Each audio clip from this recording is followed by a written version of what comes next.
오늘은 엘리야의 많은 이야기 가운데 이 19장이 이번 주에 사랑받은 본문입니다. 그래서 오늘 이 말씀으로 함께 나누려고 합니다.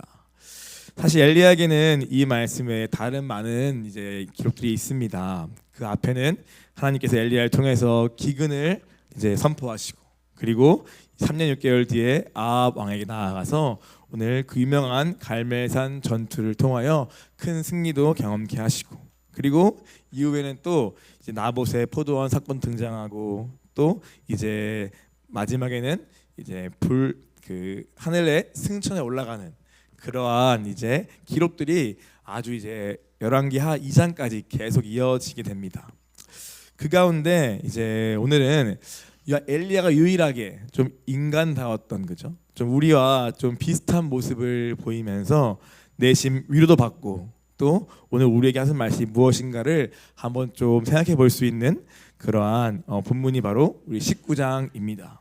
바로 엘리야가 큰 승리 이후에 낙심하고, 또 절망도 하고, 또 화도 나고, 그러한 자기의 생각과 감정에 빠져서 그가 도망하였던 그 자리에 찾아오신 그 하나님과의 만남, 바로 그것이 오늘 말씀의 큰 내용입니다. 먼저 오늘 말씀해 보니까 1절과 2절에 이렇게 엘리야가 오늘 그렇게 큰 선지자, 담대했던 선지자, 전쟁에 승리했던 그 위대한 선지자 엘리야가 오늘 갑자기 자신으로 돌아와서 오늘 도망치게 된 그 배경이 무엇인가를 오늘 말하고 있습니다. 그 배경은 무엇입니까? 바로 이 아합과 이세벨의 깊은 연합입니다. 오늘 아합이란 인물은 어떤 인물입니까? 너무나 나약하고 우유부단하고, 그러나 욕심은 더럽게 많은 그러한 왕이죠, 그렇죠? 그 아합이라는 인물이 자신의 욕심을 이루기 위해서 오늘 어떻게 합니까? 강한 아내를 통하여서 그 욕심을 이루는 과정들을 우리가 보게 되고, 그 과정 속에서 우상도 들여오고, 오늘 하나님의 사람도 끝내 죽이는 자리까지 가는 그러한 두 사람의 깊은 연합을 보게 됩니다.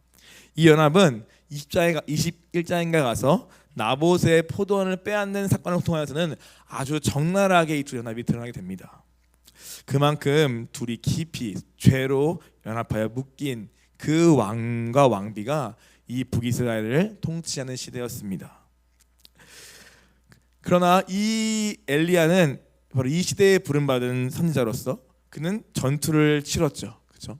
그 전투에서 승리하였습니다. 보란 듯이 이 바알과 아세라를 섬기는 선지자들과 850대 1로 싸워가지고 아주 큰 승리를 거둔 이후에 오늘 엘리야는 무엇을 기대했을까요? 자연스럽게 오늘 이제는 아합이 비도 오겠다, 비를 주시는 분이 하임도 들었겠다, 그리고 이제 하나님이 누가 참으시는가를 눈으로 봤으니까 이제는 진짜 그 이세벨과의 연합에서 깨어지고 아합이 정신 차리고 돌아올 것을 그는 기대했을 것입니다. 그리고 그 아합의 회심과 함께 북이스라엘의 회복도 그는 꿈꾸었을 것입니다. 그러나 오늘 본문의 1절, 2절이 보여주고 있듯이 그 사건 직후에 일어난 일은 무엇입니까? 아합은 쪼르르 가서 이세벨에게 이야기합니다. 여보 이런 일 생겼어 라고 막 고하는 거죠. 근데 그 일을 고하는 참 아합도 한심하고, 그러나 그것을 들은 이세벨은 어떻게 합니까? 마치 출애굽 시대에 오늘 바로가 10가지 재앙을 맞고도 아주 강팍해서 끝까지 하나님의 백성을 대적하고 모세를 죽이려 했던 그 마음과 똑같은 완고함으로 오늘 이세벨은 사신을 엘리야에게 보내서 협박과 위협을 합니다. 내일 이맘때에 내가 반드시 네가 죽였던 저 선자들 같이 너를 똑같이 내가 죽일 거야 라고 사신을 보내서 협박하고 오늘 그것을 위협하는 장면이 바로 오늘 내용이 이어지는 그 배경이 되는 내용입니다. 한마디로 절대 회개할 줄도 모르고 돌이킬 줄 모르는 이 완고한 이 아합과 이세벨의 깊은 죄의 연합을 그는 더 실질적으로 마주하게 되었고, 그뿐 아니라 자신의 생명까지 위협받는, 사실은 늘 위협받고 있었는데 내일 이맘때라고 하니까 하루밖에 안 남았네. 이러한 현실이 급격히 찾아오면서 그는 갑자기 자신의 생명과 안위를 이제 위해 고민과 이제 시선이 옮겨지게 되는 것입니다. 그런 엘리야의 마음에 이 믿음을 놓친 그 순간을 오늘 본문의 3절은 뭐라 표현합니까? 그가 이 형편을 보고라고 쓰여 있습니다. 그가 믿음을 놓쳤다는 말에 쓰여 있지 않지만 그가 믿음을 놓친 그 순간이 무엇이냐 하니까 그가 무엇을 봤는데 뭘 봤냐? 바로 이 형편, 즉 아합과 이세벨이 자기의 기대와 다르게 돌아가는 일의 결과, 형편을 보았고 더 나아가서 오늘 그들이 내 생명까지도 죽이려 하는 그 위험스러운 현실이 늘 존재했는데 갑자기 내게 더 크게 찾아오면서 그가 뭘 본 겁니까? 일의 결과와 일의 형편, 그리고 자신을, 나의 안위와 나의 생존을 갑자기 시선에 크게 두게 된 것입니다. 분명 그 전까지는 똑같은 상황이었습니다. 똑같이 깊은 연합이 있었고 똑같이 생명이 위협받는 상황이었지만 그는 그 모든 상황 속에서 오늘 하나님을 깨닫기 때문에 그 하나님 때문에 가졌던 그 담대한 믿음으로 여기까지 왔습니다. 그러나 오늘 그가 갑자기 오늘 자신의 형편, 일의 형편, 나의 안위, 나의 생명, 하나님의 음성을 들어야 할 사람이 이세벨의 말을 더 크게 들으면서 갑자기 그 말로 인해서 자기의 현실이 갑자기 확 보인 것입니다. 그 현실이 없던 게 아니라 주님의 믿음과 그 말씀 때문에 그것이 덮인 채로 더 큰 주님의 말씀을 봤던 것이 엘리야의 승리의 비결인데 그 말씀이 싹 갑자기 거치면서 그 자리에 오늘 두려움과 의심과 불안과 이런 것들이 그 마음을 싹 사로잡은 것입니다. 그런 엘리야의 상태가 여기 3절에 쓰여있는 그가 이 형편을 보고 일어나 자기의 생명을 위하여 도망하였다는 것입니다. 자기의 생명 따위는 안중에 없을 만큼 담대히 주님을 위해 던졌던 그 사람이 내 생명 어떡하지? 내 안위 어떡하지? 오늘 이 결과는 어떡하지? 하면서 그러한 감정과 생각 그 말을 확 붙잡은 그것이 엘리야가 도망치게 된 이유였다고 설명하고 있는 것입니다. 오늘 우리도 이 두 가지로 인해서 우리도 많이 믿음을 놓치고 실족하게 됩니다. 내가 기대했던 어떠한 결과, 특별히 내가 믿음으로 뭔가 순종했는데 내가 기대했던 결과가 당장 내게 나오지 않을 때 우리는 그때 믿음을 놓치고 하나님을 향한 시선을 갑자기 거두게 됩니다. 또 갑자기 뭔가 내 삶에 내가 감당 어려움과 문제가 왔을 때, 그래서 내 안위와 내 뭔가 생명이 뭔가 공경에 처하는 그러한 상황에 펼쳐질 때 우린 그때 역시도 그것을 또 지키고 얻기 위해 갑자기 내 수와 내 방법을 동원하면서 주님을 향한 믿음의 걸음을 멈추게 됩니다. 바로 이 엘리야의 실패의 순간은 오늘 우리의 동일한 믿음의 실패의 순간인 것입니다. 일의 형편과 사람, 나를 바라볼 때 우리의 믿음은 한없이 작아지는 것입니다. 아까 우리 혜정 자매가 말했듯이 오늘 나를 묵상하는 기도는 힘이 안 납니다. 물론 나를 돌아보고 회개하겠지만 회개한 후에는 담대하게 그것을 버리고 주님을 붙잡음으로써 힘있게 딱 일어나는 것이 회개의 목적이고, 그래서 진짜 회개하면 오히려 힘이 생기는데 우리가 때로는 나를 묵상하고 남 보다가 믿음 놓치고 다 놓치는 자리에 가는 경우도 많이 있는 것 같습니다. 그래서 믿음은 무엇이냐? 믿음은 바로 무엇을 바라보는가에 대한 것입니다. 우리의 믿음은 무엇을 바라보는가, 즉 믿음의 대상이 무엇인가와 깊이 연관되어 있습니다. 우리가 하나님을 바라보고 그분의 말씀을 믿고 바라보고 내 마음에 두면 우리는 현실과 상황을 뛰어넘는 담대함을 가지게 됩니다. 그것이 앞서 엘리야가 보였던 그 바알 선지자와의 싸움이었고 아합과의 싸움이었고 그의 순종의 걸음의 원천이었습니다. 하나님만 본 것이죠. 현실이 있지만 하나님만 계속 바라보고 그분을 바라보고 고정한 것입니다. 그러나 우리의 시선이 갑자기 그 하나님을 놓치고 현실과 또 다른 사단의 말을 듣는 순간부터 우리는 어느새 그 힘을 잃어버리고 오늘 끝없이 또 나로 돌아와서 나의 방법, 나의 나의 감정, 나의 생각에 깊이 잠기게 되는 것입니다. 오늘 여러분은 무엇을 보고 계십니까? 오늘 이 하나님께, 이 예수님께 우리의 시선과 생각을 고정하고 있습니까? 히브리서는 말씀합니다. 예수를 깊이 생각하라, 이 말이 있죠, 히브리서에. 그것이 영어로는 뭐냐면은 Fix your thoughts in Jesus입니다. 우리의 생각들을 그분께 고정하는 것이 바로 예수를 깊이 생각한다는 것입니다. 오늘 그것이 믿음의 비결이라고 히브리서는 말하고 있는 거예요. 오늘 베드로 그랬죠. 베드로 왜 실패했습니까?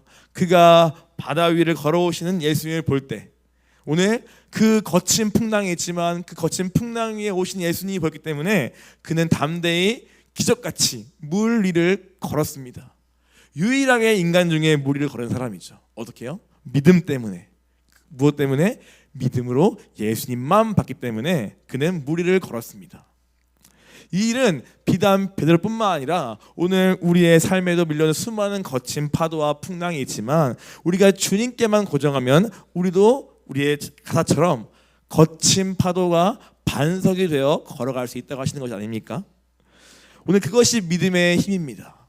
근데 베드로도 그 주님께 한 시선이 갑자기 바람이 불고 파도가 치니까 거기로 딱 떨어지니까 그때부터 주님 살려주세요 하면서 엄청 소리를 지르지 않습니까? 그때 예수님이 말씀하시죠. 으이그 이 믿음이 작은 자여 왜 의심했느냐 하시면서 그에게 손을 내미시는 장면을 우리가 익히 알고 있습니다. 베드로도 엘리야도 다 우리와 같은 사람입니다. 그렇죠? 그럼 우리는 어떤 그 사람의 타고난 기질, 뭐 8번이니까 의지 강해서 막 믿음이 세 이런 게 아니라 우리는 다 똑같은데, 그러나 언제 우리가 이 현실과 이 상황을 넘어서는 담대함을 갖는가 했을 때 내가 지금 무엇을 보고 있는가, 내가 무엇을 듣고 있는가에 달려있는 것입니다.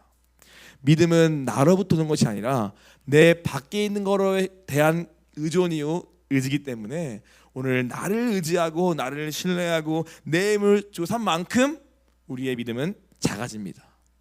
현실 앞에 벌벌 떱니다. 사람 앞에 두려워 떱니다. 왜? 그것이 우리 한계입니다. 그러나 오늘 내가 아무리 작을지라도 오늘 내 밖에로부터 오는 하나님께, 그분의 말씀에 내가 신뢰를 두고 고정하고 시선을 딱 하면은 아무리 작을지라도 우리는 담대하게 세상을 이길 수 있다고 말씀하시는 것입니다. 오늘 이 믿음이 먼저는 저 여러분에게 예배 시간을 통하여 회복되기를 소원합니다. 이 믿음으로 하는 것이 그리스도인입니다. 오늘 교회 나오고 내 힘, 내 방법으로 하는 것이 아니라 이 믿음으로만 하는 것이 세상을 살아가는 그리스도인의 승리의 비결인 것입니다. 이 승리가 우리에게 주어지는 우리의 삶 되기 수 있도록 오늘 예배 때 우리 말씀을 잘 듣고 우리 기도하면 좋겠습니다. 예, 그러면서 이제 이렇게 믿음을 놓친 엘리야, 그가 어디로 갑니까? 우리 지도 한번 보여주시겠습니까? 엘리야가 진짜 멀리 도망가더라고요. 예, 그가 얼마나 살고 싶었는지 생각도 들기도 하고, 동시에 또 그가 갔던 지역들이 나름 또 의미가 있게 보여져서 이 부분을 한 번 더 같이 보고자 하는데요. 지도 보시면은 저기 북쪽이 이스라엘이고 남쪽이 이제 유다죠. 이 엘리야는 국경을 넘어 도망칩니다. 쉽게 말하면 북한에 남아 넘어오는 거죠. 물론 그때는 그렇게 막 왕래가 자유롭다고 해요. 그래서 우리처럼 막 철조망을 뚫고 오는 그런 건 아니겠지만, 그러나 엘리야가 어디까지 도망하냐면은 저 위에서부터 이스라엘 가운데 있는 이스라엘 사마리아 지역부터 저기 밑에 있는 남쪽 끝 브엘세바까지 그가 도망치는 것을 봅니다. 거리로는 160km라고 해요. 160km. 그래서 그가 거길로 도망을 했다고 오늘 3절에 쓰여 있죠. 브엘세바에 이르러 자기의 사안을 그곳에 머물게 하고 그 다음에 자신은 광야로 들어갔다고 오늘 3절 하절에 쓰여 있습니다. 왜 엘리야는 이 북이스라엘 지역에서 남유다 저 끝쪽에 위치한 브엘세바까지 내려갔을까 생각을 한 번은 해보게 되는 것 같습니다. 제일 쉬운 이유는 무엇입니까? 너무 무서웠던 거죠, 그렇죠? 이세벨의 영향권에서 벗어나야지만이, 이 불사를 떠야지만이 내가 산다는 그러한 이 생존 본능 때문에 그는 남유다에서도 저 끝까지 내려간 것으로 생각해 볼 수 있습니다. 그러나 또 한편으로는 오늘 그가 그러나 간 땅이 어디냐면 아무데나 간 것이 아니라 브엘세바라는 굉장히 신앙적으로 의미가 있는 장소로 그가 간 것을 보게 됩니다. 브엘세바는 어떤 곳이냐? 바로 믿음의 조상인 아브라함부터 이삭, 야곱에 이르는 믿음의 3대가 함께 거주한 신앙의 유산이 있는 그러한 믿음의 장소가 바로 브엘세바입니다. 거기서 아브라함은 에셀나무를 심고 여호와의 이름을 부른 곳이기도 할 만큼 특별히 아브라함에게는 굉장히 의미 있고 예배를 드린 그러한 영적인 장소가 바로 이 브엘세바입니다. 엘리야가 도망을 치긴 쳤는데 오늘 그가 브엘세바로 간 것은 그래도 조금은 의미가 있어 보여집니다. 무슨 말입니까? 오늘 그는 무조건 나 살기 위해서 도망친 것도 있겠지만 그러나 그 마음 깊이에는 사실은 다시 주님 앞에 그 믿음을 회복하고 싶은 그러한 진정한 갈망과 원함이 있는 거 아닐까 싶습니다. 나 못 해먹겠다, 에이 그냥 그만할래, 이런 마음이었다면, 또는 그가 나 진짜 죽어야겠다는 마음이었다면 굳이 왜 왔겠습니까? 그냥 거기서 그냥 앉아있으면 알아서 죽을 텐데 말입니다. 근데 그러지 않고 그가 도망치라는 표현 되어 있지만 그가 이 남쪽 끝에 있는 부에 왔던 이유는 그의 마음 깊이에 사실은 자기 마음속에도 진짜 다시 주님을 만나고 싶은 그러한 마음이 있던 거 아닐까 생각도 잠깐 해보게 됩니다. 그리고 또 브엘세바는 의미가 있습니다. 브엘세바가 가지는 지역적 특징이 있는데요. 그건 무엇이냐면 브엘세바가 저 밑에 있잖아요. 브엘세바는 그 사람이 사는 제일 남단이라고 해요. 그러니까 한마디로 국경의 제일 끝이 아니라 이스라엘의 사람이 살기에 가장 적합한 땅의 제일 끝이라고 합니다. 무슨 말이냐면은 그 브엘세바 밑에는 사막이 있는 거예요. 그러니까 우리 보는 것처럼 브엘세바에 와서 머물게 한 다음에 자신은 광야에 들어가죠. 그러니까 브엘세바는 광야, 즉 사마에 들어가는 그 초입, 입구에 해당하는 마을이라고 합니다. 오늘 엘리야는 이 광야로 가기 위해, 이 광야 사막으로 가기 위해 이 브엘세바를 택한 것일 수도 있습니다. 왜냐? 이 광야가 가지는 영적인 의미가 있기 때문입니다. 하나님은 우리를 이 엘리야뿐 아니라 여러분 각자를 인생의 광야 가운데 불러내실 때가 있습니다. 사실 엘리야도 본인이 도망친 것이지만 이것을 다 읽으면은 하나님이 엘리야를 사실은 인도하고 계신 것을 함께 보게 돼요. 그런 맥락에서 하나님이 엘리야를 브엘세바에 두시고 또 거기서도 광야로 인도하시는 하나님을 함께 보게 됩니다. 광야는 무엇입니까? 광야의 히브리어는 미드바르라고 해요. 미드바르. 한번 들어봤겠죠? 미드바르. 이거는 무슨 뜻이냐면은 미라는 것이 뭐뭐로부터 뭐뭐와 함께라는 전치사라고 하고요. 다바르는 이제 말씀, 사건이라는 뜻입니다. 즉 그 미드바르는 뭐냐? 말씀과 함께라는 뜻입니다. 즉 광야가 미드바르인 이유는 그냥 눈으로 보기에는 아무것도 없고 풀도 없고 뭐 적막한 그러한 사막에 불과하지만 그것이 히브리어로 미드바르라는 뜻은 오늘 그 광야는 뭐냐? 바로 하나님의 다바르, 말씀을 경험하고 하나님의 다바르의 다른 뜻인 사건, 하나님의 사건을 체험하는 시간이자 장소한 뜻이 있는 것입니다. 그것이 미드바르라는 뜻이에요. 하나님이 엘리야를 브엘세바로 인도하시고 또 브엘세바에서 더 나아가서 그 밑에 있는 광야로 인도하시는 하나님의 목적이 있다는 뜻입니다. 그것은 무엇입니까? 바로 오늘 그에게 이 광야에서 다시 하나님을 만날, 다시 말씀으로 하나님을 만나고 체험할 그 사건을 주시기 위해서 하나님은 물론 그가 도망친 걸음이지만 그의 걸음을 인도하시며 브엘세바로 광야로 끌어오신 것입니다. 이것이 하나님이 생명하는 광야의 영적 의미입니다. 오늘 실패 속에서, 절망 속에서, 낙심 속에서 있을 때 여러분 세상을 향해 도망하지 마시기 바랍니다.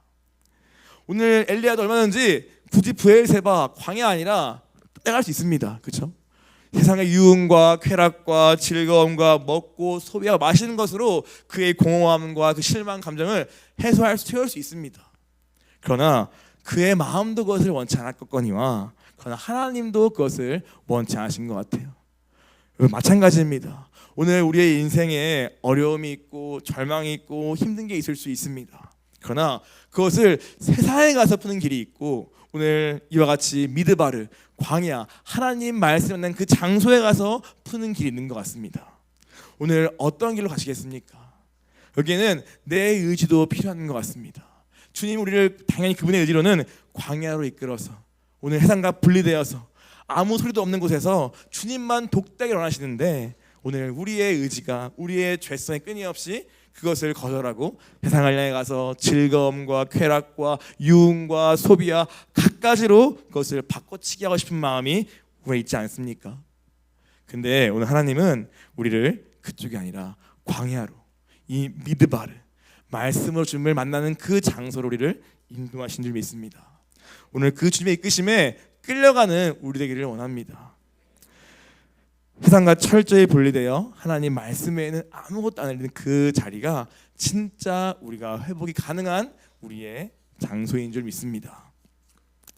그래서 엘리야는요 이제 이 손에 이끌려 또 도망을 치더라도 거리는 멀지만 그러나 그 마음 깊이에서 주님께 그래도 가겠다는 마음을 가지고 그는 브엘세바에 그리고 한 걸음 더 가서 미드바르 광야에 들어갑니다.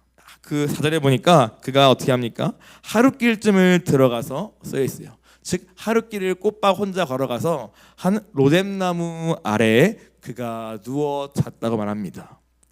그때 어떻게 합니까? 천사가 그를 어루만지며 그에게 찾아옵니다. 일어나 먹으라 하고 두 번 그 로뎀나무 아래에 쉬고 있는 엘리야에게 찾아오셔서 똑같이 그를 만지시며 먹이시며 그에게 공급하신 하나님을 로뎀나무에서 오늘 엘리야가 만나게 됩니다. 먼저는 로뎀나무에서 엘리야가 하나님을 경험하는 거예요.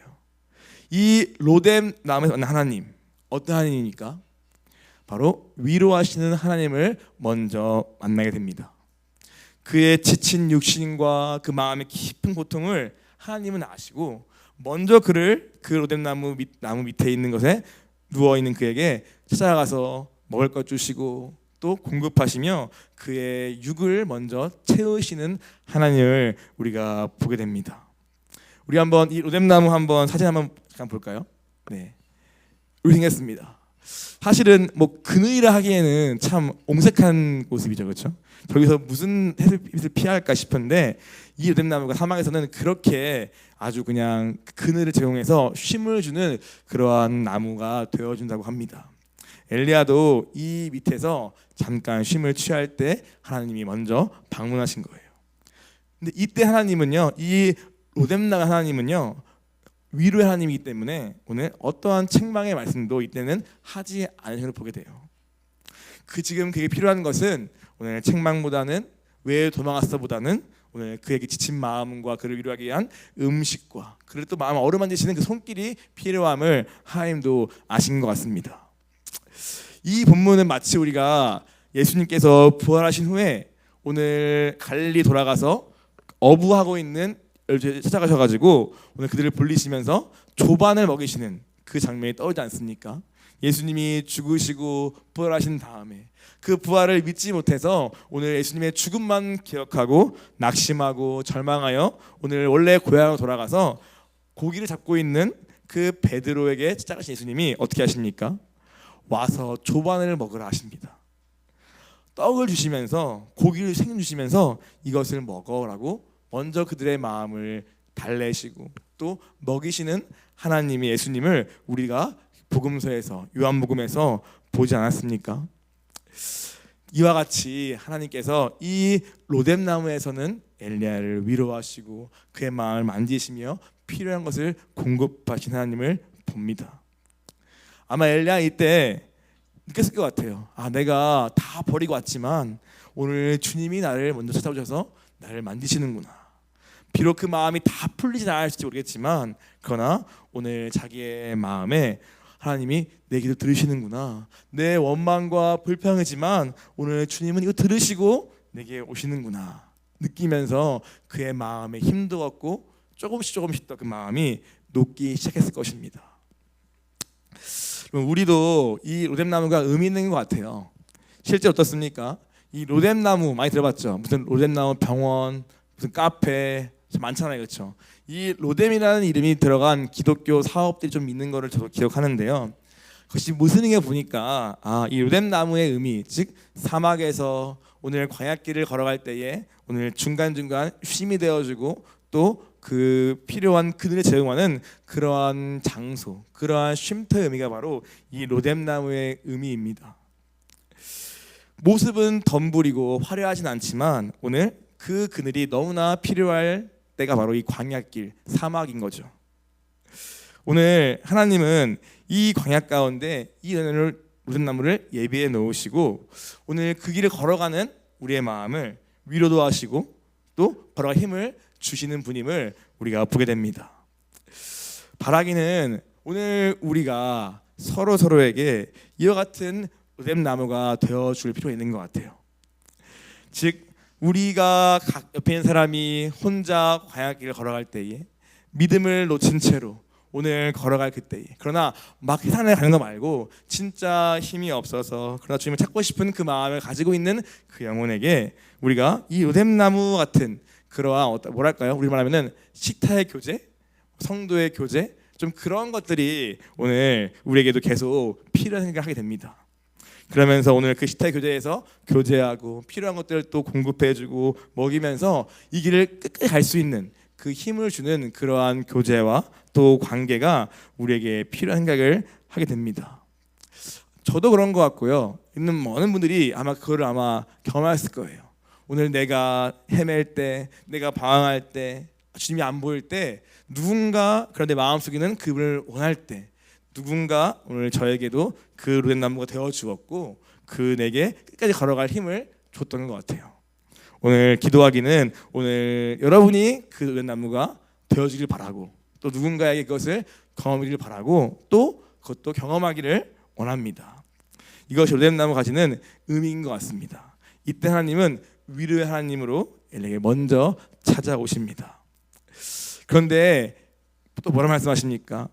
두 가지 말씀하세요. 여기서 일어나 먹으라. 먼저는 먹어 라고 하십니다. 그런데 그 다음에 뭘 말씀하십니까? 내가 아직 가야 할 길이 남아있다 말씀하세요. 두 개를 말씀하시는 거예요. 먹어, 일단 먹어라 한 다음에 그러나 여기가 끝이 아니야 라고 말해주는 겁니다. 무슨 뜻입니까? 아직 가야 할 곳이, 즉 하나님의 이끄심이 여기가 끝이 아니야. 오늘 그분의 이끄심은, 널 향한 이끄심은 오늘 분명한 목적지가 있는 이끄심이야. 광야의 목적은 바로 이렇게 먹고 마시는 그런 하나님의 공급하신가 위로하신 말을 맛보는 곳이 아니라 오늘 내가 진짜 그분 앞에 서서 미드바르 그분의 말씀을 내가 직접 만나고 변화되는 그 사건이 있는 데까지 가야 하는 거라고 말씀하시는 거예요. 그래서 내가 갈 길을 다 가지 못할까 싶어 내가 이 음식을 너에게 공급한다고 말씀하시는 것입니다. 오늘 절대로 우리가 로뎀나무의 하나님으로 만족하면 안 됩니다. 거기서 머물면 안 됩니다. 그것이 물론 필요가 있어요. 너무 중요한 역할이고 너무 중요한 하나님의 모습입니다. 그러나 우리 어때요? 본성상 거기에 앉아오고 싶어요. 그것이 덤불에 불과하고 아무것도 없는데 그냥 그 순간에는 이 덤불의 그늘이 크니까 광야라는 걸 잃은 채로 이 덤불의 그늘에 그냥 멈추는 거예요, 우리가요. 근데 여러분 똑바로 봐야 합니다. 어디입니까? 광야입니다. 이 덤불의 잠깐의 그늘과 그 위로에 멈추면 인생의 길을 찾을 수가 없어요. 그죠? 광야의 끝에 주님을 만나야지만이 되는 곳이 광야인데 그 우리가 잠깐 있는 거예요. 잠깐에 내가 힘드니까 그 위로만 받고 싶고 거기서는 무언가를 내가 원하니까 그 자리에 그냥 머무는 것이 바로 로뎀나무에 머문다는 이야기입니다. 근데 뭐라 말씀하십니까? 내가 갈 길이 남아있다. 더 가야 돼 말씀하시는 거예요. 무엇을 가야 합니까? 첫 번째는 하나님의 말씀이 있는 호렙산을 향해 가야 합니다. 두 번째는 다시 그래서 원래 북이스라엘 사마리아 그가 순종을 멈췄던 그 자리로 다시 돌아가야 합니다. 아직 사명이 있기 때문입니다. 오늘 하나님이 이 요단나무에서 위로하시고 말씀하시면서 뭘 말씀하십니까? 너는 더 가야 돼. 어딜 향해? 호렙산을 향해. 그리고 다시 원래 순종을 멈춘 그 지점으로 다시 가야 해 라는 말씀을 하시는 것입니다. 하나님의 이 회복하심의 궁극적인 목적은 어디에 있냐면요, 우리의 이 위로에 있지 않고요, 그걸 넘어선 내 개인이 하나님과의 1대1로 만나고, 그래서 다시 내가 멈춘 순종을 다시 시작하는 그 시점까지 가는 것이 주님의 진짜 회복입니다. 그것을 우리가 사명의 회복이라고 하는 것이죠. 오늘 주님은요, 광야로 인도한 우리의 삶을 어려움을 통해서든 광야길로 초청하신 주님의 그 이끄심의 목적지를 로뎀나무가 아니라 호렙산과 다시 돌아갈 사명의 자리로 선정하신 것입니다. 그것이 주님의 내비게이션이에요. 그것을 따라가라고 주님이 이 쉼터, 마치 중간중간에 졸음 쉼터같이, 휴식같이 잠깐 쉴 장소로 이 나무를 허락하신 것입니다. 앞서 봤던 예수님 마찬가지였어요. 먼저 조반을 먹이시고 생선을 먹이신 다 어떻게 하십니까? 오늘 바로 그 후에 베드로를 부르세요. 1대1로. 어떻게 하십니까? 베드로야 하면서 그가 예수님을 3번 부인하고 도망친 그 사건을 다시 물으세요. 근데 그것을 묻는 방식이 무엇이냐? 내가 정말 날 사랑하느냐? 그 마음을 물으시고 3번 물으시고, 그 다음에 그때마다 내 양을 치라, 내 양을 먹이라 말씀하시며, 베드로의 그 과거의 일을 책망하시고 막 따지기보다도 오늘 그 마음의 중심을 다시 확인하시고 그 다음에 사명을 다시 주시는 것으로 그 영을 회복시키십니다. 조반과 생선이 끝이 아니라 그 너머에 1대1로 불러가지고 베드로의 그 실패를 짚으시면서 그 마음의 진짜 회복과 사명까지 회복시키는 것이 주님의 내비게이션인 거예요. 광야의 목적도 이와 같습니다. 우리를 낮추시고 또 굶게 하시면 그 끝이 무엇이냐? 주님 만나서 가나안 땅으로 가는 것이 우리 목적 아닙니까? 거기 있는 그 젖과 꿀과 그 사명의 삶으로 인도하시기 위해서 광야를 통과하는 거지, 광야는 우리의 영원한 목적지가 아님을 우리는 반드시 기억해야 합니다. 그래서 우리가 앞서 말했던 로뎀나무 같이 우리 교회에 있는 식탁의 교제, 사랑방 모임, 우리의 모임들이 이것을 잊으면 안 돼요. 그냥 위로하고 서로 공급해주고 마시고 입히는 것이 끝이 아니라 그것은 그 사람을 광야에 머물게 하는 것이고요. 그 모임은 우리가 그 영혼에게 거룩한 부담을 줄 수 있어야 돼요. 무엇이냐? 끝이 아니다. 너가 주님 가야 돼. 회개의 자리로, 사명의 자리로, 말의 자리로 갈 수 있게 돕는 것이 우리의 교제와 사랑방 모임과 각종 교제의 목적이지, 오늘 그냥 위로마다 가는 우리 모두가 광야에서 끝날 수 있습니다. 원하십니까? 아니지 않잖아요. 우리는 그 로뎀나무의 필요성은 알지만, 그러나 오늘 하나님은 거기서 끝이 아니라 더 갈 길을 명하시며 오늘 이 진짜 회복의 자리까지 엘리야를 끌어가고 싶으신 것입니다. 그 주님의 내비게이션을 우리가 잘 기억하고 그 목적지를 우리가 잊으면 안 될 것입니다. 그래서 이제 하나님이 이제 네가 더 가야 할 길이 있어 말씀하시고 힘을 주셨죠. 그러자 엘리야가 8절에 보니까 이에 일어나 먹고 마셨습니다. 먼저는 먹고 마셨고, 무슨 말이 그도 이제 살고 싶은 거죠, 그렇죠? 예, 그게 정말 죽겠다면 왜 먹습니까? 근데 그 마음에 사실 살고 싶은 거예요, 그렇죠? 그래서 먹고 마시고 그 음식을 의지하여 40주 40야를 하나님 호렙에 이른다 말씀합니다. 40일을 또 가야 하는 일이 남았습니다. 이거 참 생각해 볼 것 같습니다. 로뎀나무는 광야의 초입이에요. 하루만 가면은 가는 장소입니다. 근데 그 다음에 주님이 그에게 가라 하신 장소는 40일을 가야 하는, 거리로는 350km를 더 광야길을 걸어야 하는 그러한 장소로 그를 이끌어 가십니다. 찾아보니까 꼭 40일을 꼬박 가야 하는 거리는 아니라고 하더라고요.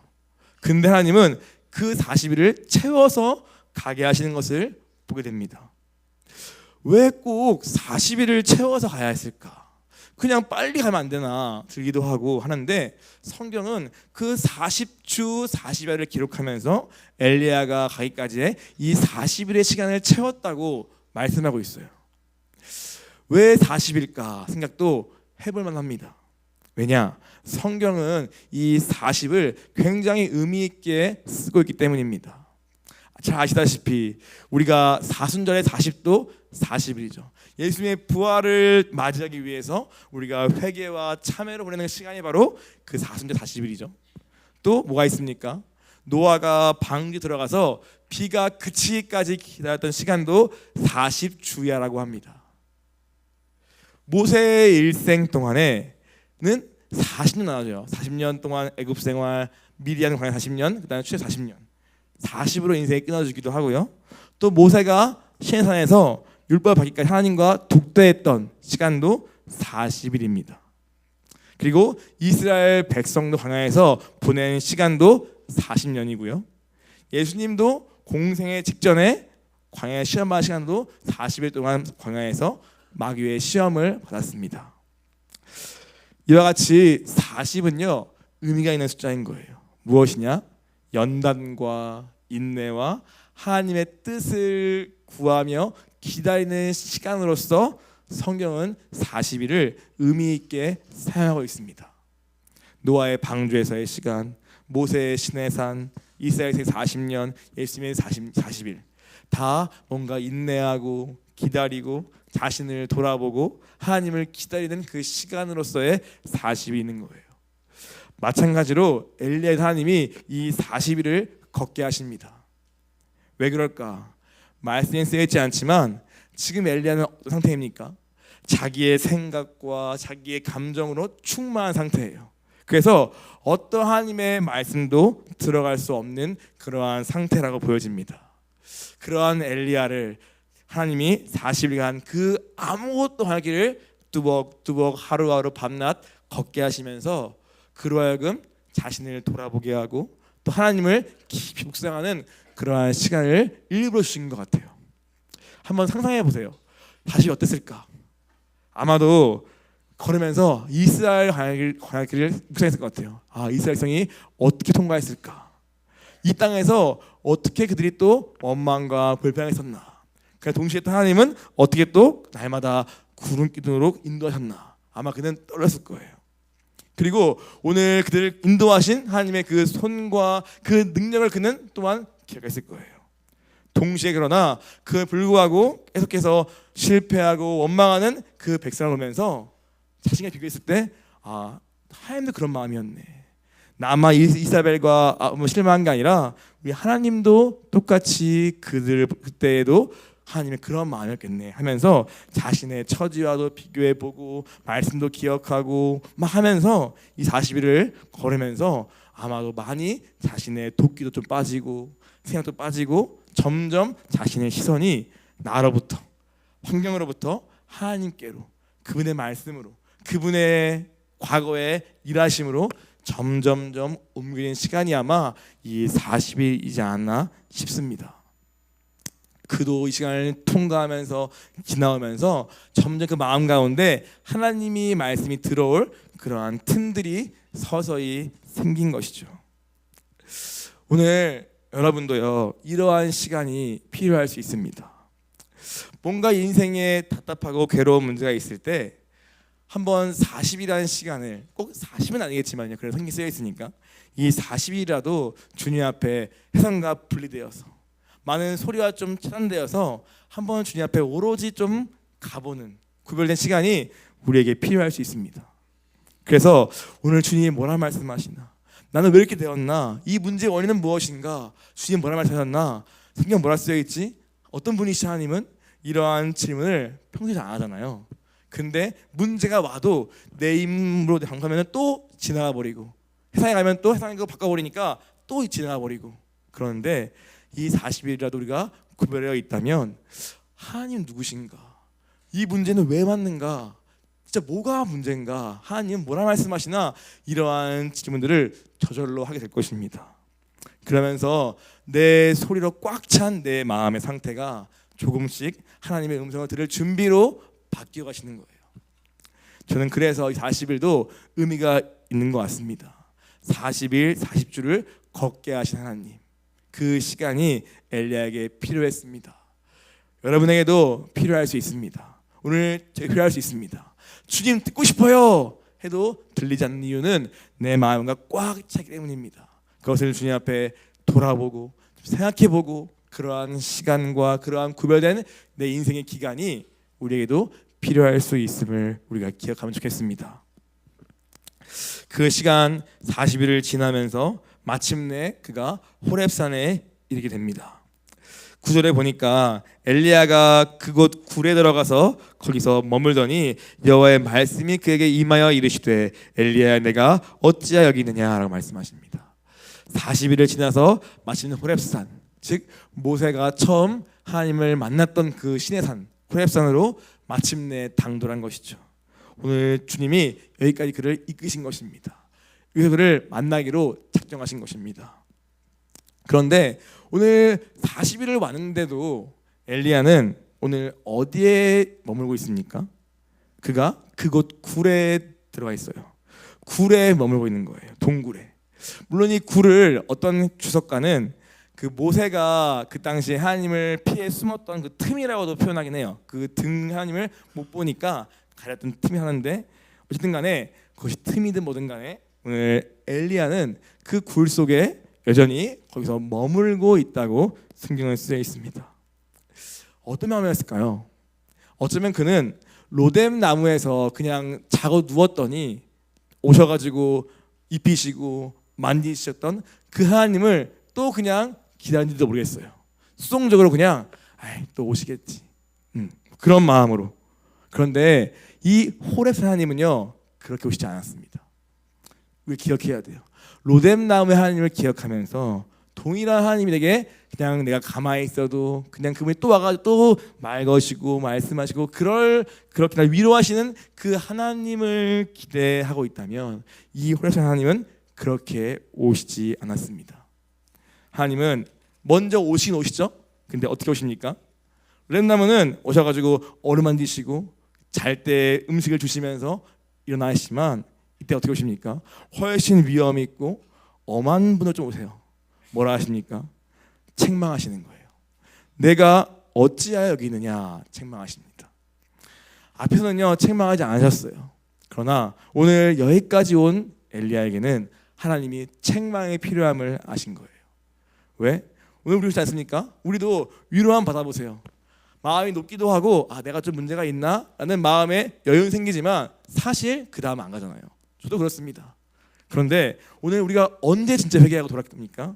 정확히 내 문제가 책망받고 드러날 때 내가 찔리면서 괴롭지만 그것을 고백하며 돌이키지 않습니까? 마찬가지로 엘리야도 하나님이 그때는 위로가 필요했지만 엘리야가 진짜 회복하려면은 먼저 그가 하나님 앞에 어떠한 것을 떠났는지를 분명히 알아야 했습니다. 그래서 이때 하나님은요 책망의 하나님 오시는 거예요. 책망하십니다. 너 왜 여기 있어? 하시는 거죠. 무슨 말입니까? 왜 너를 내가 부르고 둔 그 자리에서 왜 떠나서 네가 보기에 옳고 좋아 보이는 길로 나와서 여기 있느냐? 라는 질문입니다. 내가 정말 너에게 그 위험에서 필요했다면 내가 그 전과 같이 너를 숨기고 과거에 보내다가 너를 숨기고 보호했을 텐데 너는 그 하나님을 어떻게 잊어버리고 왜 너의 판단과 생각을 따라 오늘 여기까지 도망쳐와 있느냐라고 주님이 책망하시는 거예요. 하나님을 잃어버린 거죠. 그는 분명 그 전에도 하나님이 필요하면은 그리 시냇가에 숨기시고 또 과부에게 보내서 그를 보호하고 숨긴 하나님이었습니다. 그렇지 않습니까? 근데 그 하나님을 다 잃어버리고 그 순간 자기 판단, 생각, 감정이 나의 주인 되어서 그것을 따라 재빨리 도망친 이 자리, 주님을 놓치고 불순종한 자리에 온 엘리야를 주님은 책망하시는 겁니다. 먼저는 내가 어찌하여 여기 있느냐. 그러나 막 그렇게 무섭게 들리지 않죠. 주님이 안타까워하시며 그에게 말씀하시는 겁니다. 왜 여기 있어? 라는 겁니다. 그리고 또 뭘 말씀하십니까? 넌 나가서 여호와 앞에서 서라 말씀하십니다. 무슨 말입니까? 아니 왜 여기까지 와서도 왜 이 상까지 와서도 왜 나를 찾기 위해 엎드리지 않고 왜 수동적으로 왜 굴에 들어가서 네 감정과 생각을 고집하고 있는 거야? 하는 말씀입니다.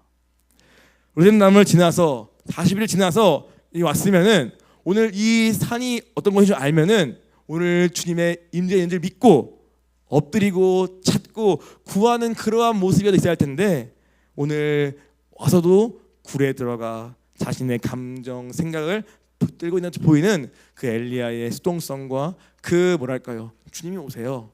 이런 어떠한 모습에 대해 주님이 책망하시며 넌 나가, 그리고 요 앞에 네가 서라고 하시는 것입니다. 오늘 저와 여러분은 어떠한 책망의 말씀을 듣고 계십니까? 하나님이 부르신 순종의 자리를 내 생각과 내 판단을 따라 혹시 떠나 있지는 않습니까?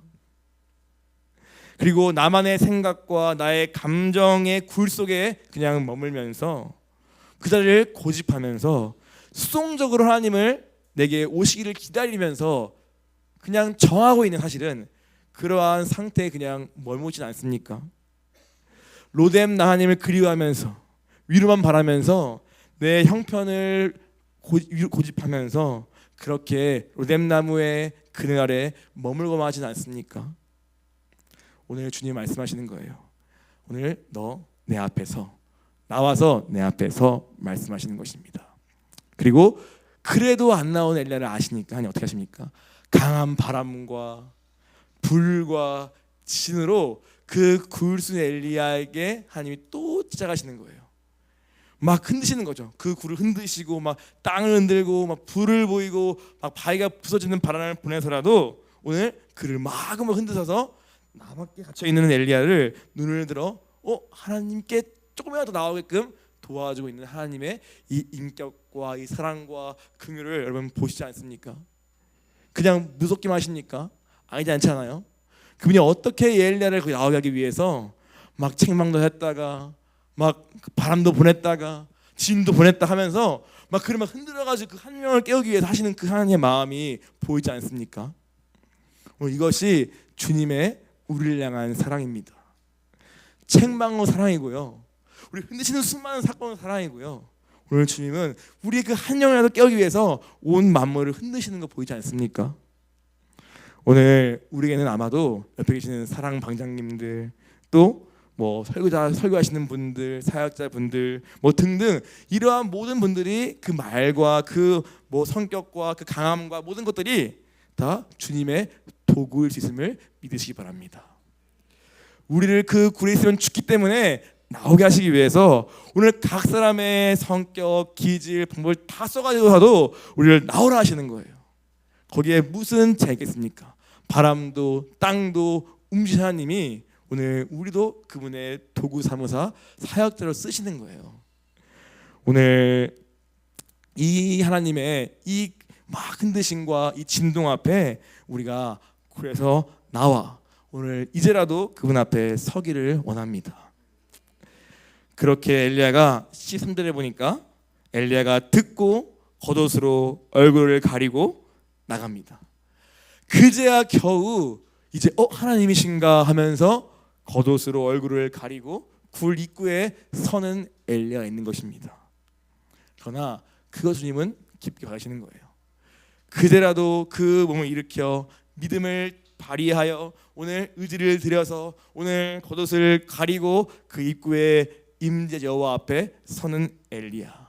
하나님은 한 번 더 말씀으로 찾아오십니다. 내가 어찌하여 여기 있느냐라고 두 번째 물으십니다. 오늘 하나님이 왜 이렇게 집에 물으실까요? 하나님이 엘리야 형태를 모르실까요? 엘리야가 왜 여기 있는지를 모르실까요? 정말 그 정보를 팩트 알고 싶어 모르실까요? 당연히 아니겠죠. 하나님은 엘리야의 마음을 다 아시지만 또 물으시는 거예요. 왜 여기 있어? 그때 엘리야가 말합니다. 10절에 주님, 제가요 열심히 유별해서 열심히 제가 싸우는데 결과 무엇입니까? 저를 죽이려고 하고 나밖에 없어요 라는 그러한 마음에 있는 심정을 그 앞에 토로하는 엘리야의 기도가 나옵니다. 하나님은 이거 듣고 싶으셔서 물으시는 거예요. 그 말이 원망인 것도 알고 다 알지만 그러나 주님 앞이기 때문에 주님은 다 토로하시는 거예요. 내가 들어줄게. 네 마음의 감정, 생각 다 쏟아내. 내가 그거 들으려고 온 거야 말씀하십니다. 우리에게 반드시 시간이 필요합니다. 오늘 하나님 앞에 내 심정, 내 감정을 이내 다 토로하는 게 우리에게 다 필요해요. 우리 스스로 해결할 수 없기 때문에 그렇습니다. 내는 감정, 상처, 깊은 분노, 원망 이런 것들이 우리 다 있습니다. 그것들을 내가 내 힘을 누르고 힘주고 사니까 더 어려워요. 근데 오늘 주님 뭐라 말씀하십니까? 오늘 내가 듣고 싶어 하면서 왜를 물으시면서 그 마음을 우리에게 끄집어내기를 원하시는 거예요.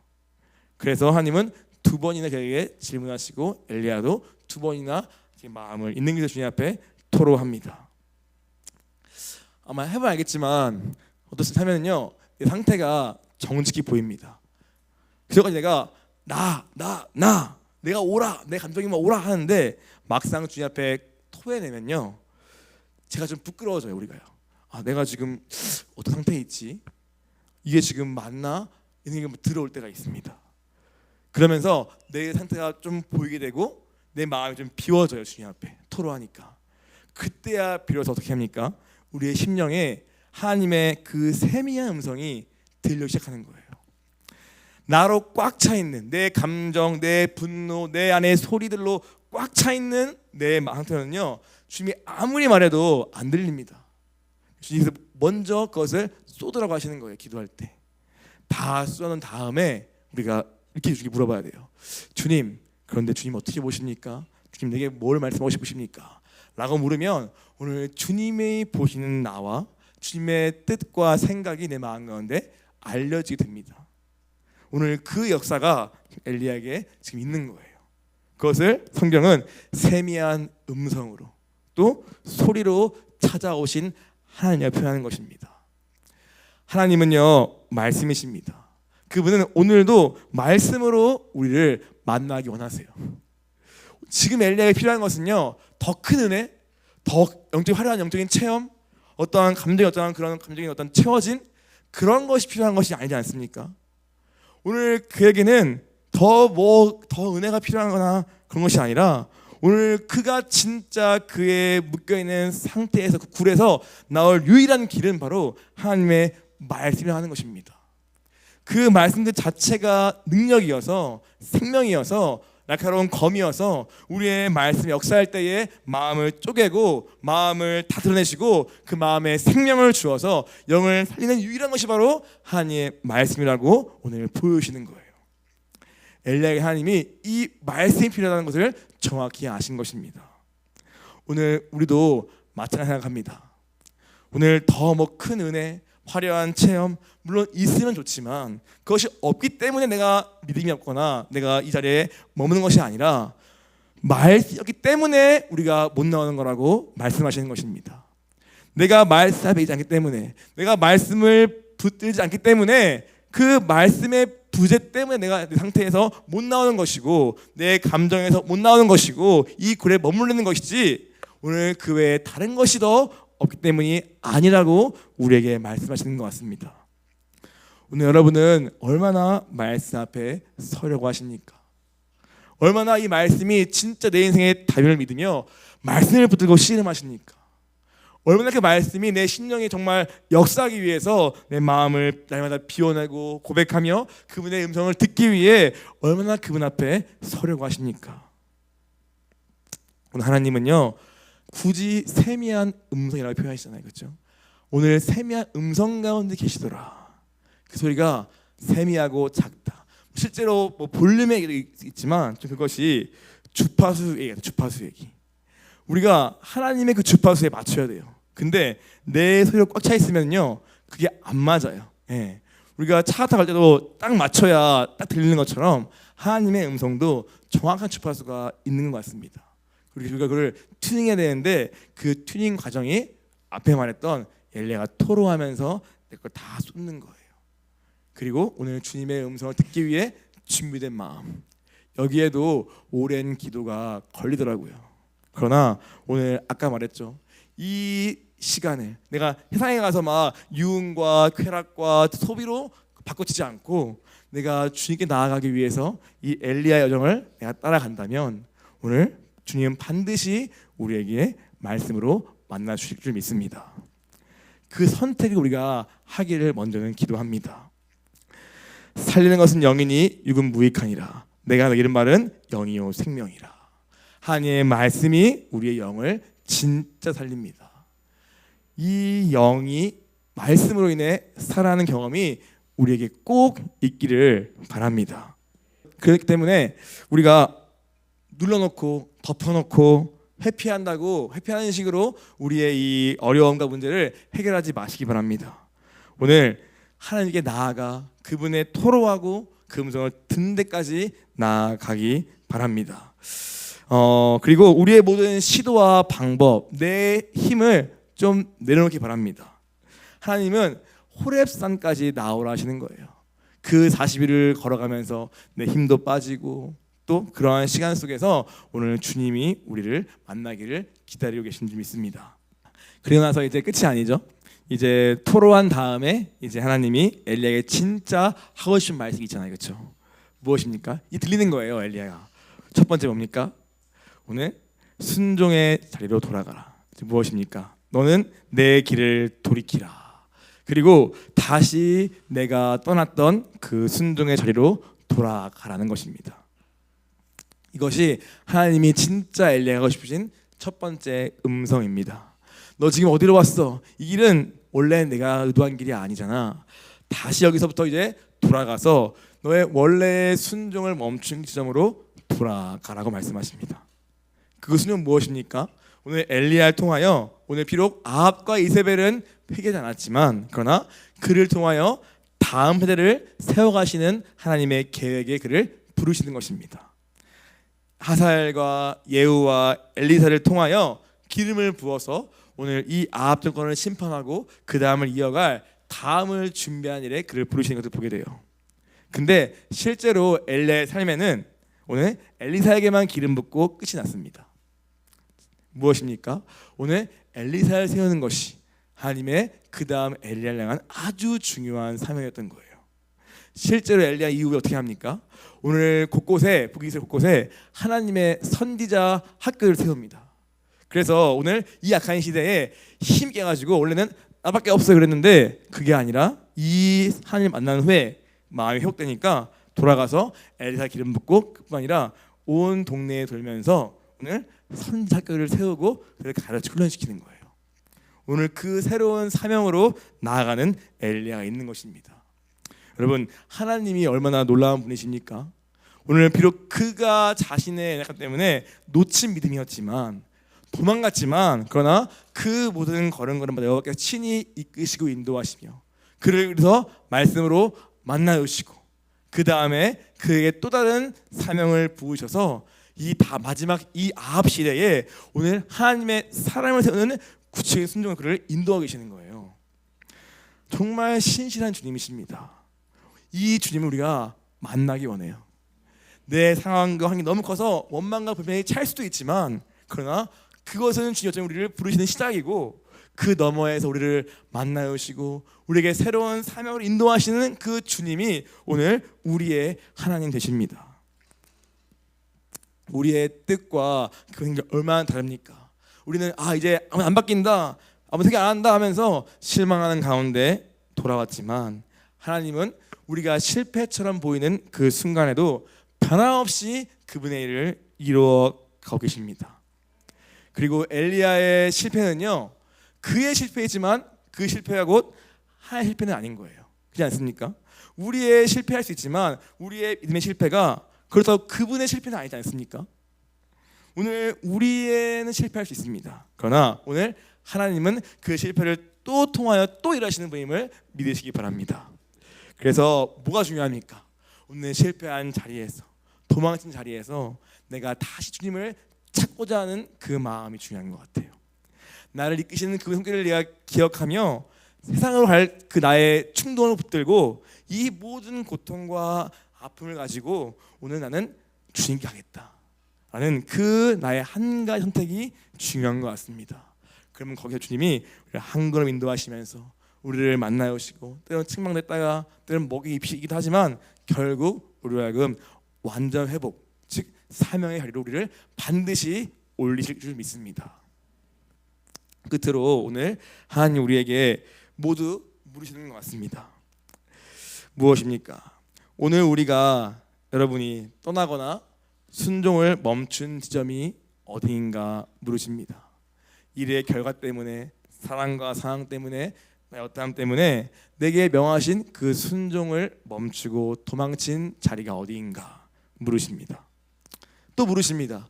내가 기대했던 것과 다른 결과 앞에서 실망하면서 처음에 주셨던 그 마음을 내가 잃어버리지 않았는가 물으십니다. 하나님만 바라오며 말씀만 붙들며 나를 던졌던 그 믿음의 자리에서 어느새 상황과 환경과 어려움 때문에 내 생존만 고민하다가 내 마음의 두려움과 의심에 다 뺏긴 그러한 자리에 우리가 있지 않은가 주님 물어보십니다. 또 광야길로 인도하신 하나님의 뜻과 그 내비는 상관없이 로뎀나무 그늘과 거기서 주어지는 음식에만 내가 만족하며 오늘도 위로의 주님만 내가 바라고 기다리는 자리 있지 않은가. 내 믿음의 의지와 수고를 들여 걸어가야 할 40주 40야를 가기는 싫고 오늘 그냥 이 자리에서 머물기를 원하는 그러한 고집스러운 나의 오래된 해묵은 신앙의 모습이 있지 않은가 주님이 물으십니다. 책망하님은 싫어요. 책망 원치 않습니다. 라고 하면서 어린아이의 믿음에 계속 머물지 않은가 물으십니다. 또 호렙산에 와서도 여전히 굴 속에 머물면서 하나님 나를 찾아오세요 라고 기다리면서 내가 나갈 생각하지 않은 채 감정과 생각을 고집하는 나의 굴 속에 머물고 있지 않은가 모두에게 주님이 이 말씀 통해 물으시는 것 같습니다. 그리고 말씀하십니다. 내가 어찌하여 여기 있느냐. 너는 나가서 여호와 앞에 서라. 오늘 이 시간이 이 말씀에 네 하고 응답하는 시간이 원합니다. 여호와 앞에 나가. 여기 이미 임대에 나아가 주께 다 토로하고 다 쏟아놓고 그리고 주님 제게 말씀해 주세요. 저를 회복시켜 주세요. 그리고 마지막 주님의 사명의 자리까지 저를 올려주세요 라고 간절히 기도하는 우리 되기를 소원합니다.